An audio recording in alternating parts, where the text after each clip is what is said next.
O historiador britânico George Robert Conquest, que morreu em 2015 aos 98 anos, escreveu em uma de suas obras que um Estado totalitário é aquele que não reconhece limites à sua autoridade, qualquer que seja a esfera da vida pública ou privada, e que impõe essa autoridade por todos os meios ao seu dispor.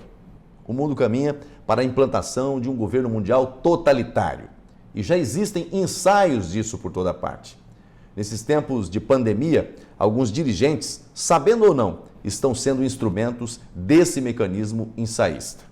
Enquanto a esquerda radical procura enquadrar como fascistas o presidente Bolsonaro e seus defensores, é justamente de outras fontes de poder que têm vindo atitudes autoritárias e antidemocráticas, especialmente nesses tempos sob o argumento de controle da pandemia do coronavírus. O mais grave é quando boa parte da sociedade, não compreendendo o risco de suas concessões, termina admitindo a violenta supressão de direitos e garantias fundamentais. O medo tem alterado a consciência social e isso tem facilitado que setores do executivo, do judiciário e de órgãos de controle ignorem os limites de sua atuação. Isso é grave e absolutamente preocupante. Sinais de totalitarismo existem sempre que o Estado abandona sua autocontenção para impor sua vontade, não se curvando à supremacia da Constituição e das leis.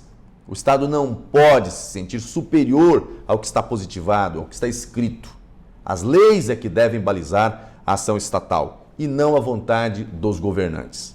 Isso é fundamental para a proteção de toda a sociedade. É a antiga máxima jurídica que diz: fora da lei não há autoridade.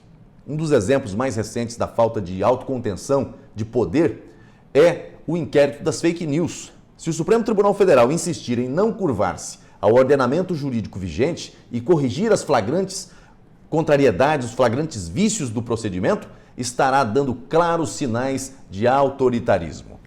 Outro exemplo: prefeitos e governadores que estão editando decretos e mandando prender cidadãos em circunstâncias que a lei não autoriza. O controle da pandemia não pode justificar medidas de exceção, como temos visto também no uso abusivo de regras para o fechamento de templos.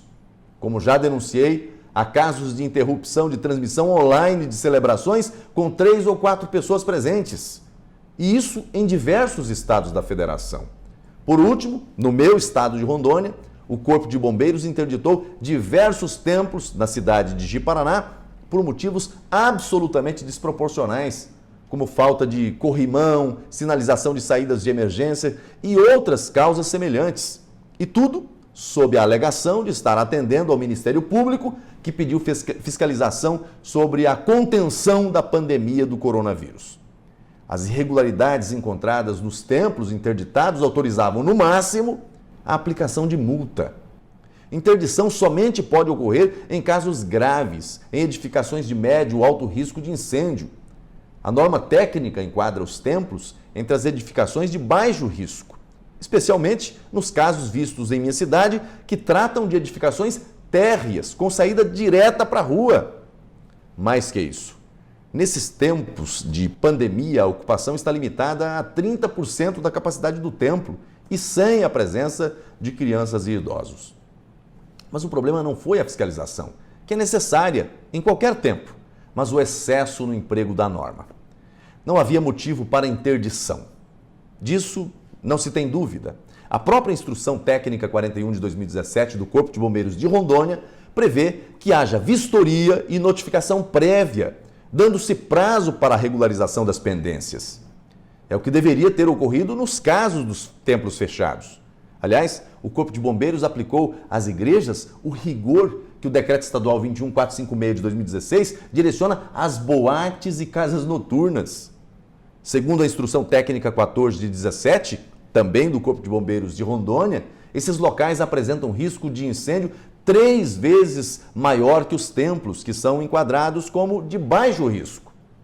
Depois de analisar criteriosamente as normas aplicáveis e constatar o absoluto excesso na conduta administrativa, levei o caso ao Ministério da Justiça e Segurança Pública, que é responsável, aliás, pela edição das normas gerais aplicáveis ao Modelo Nacional de Segurança contra Incêndio e Emergências em todo o país. como é o caso da Portaria 108 de 2019.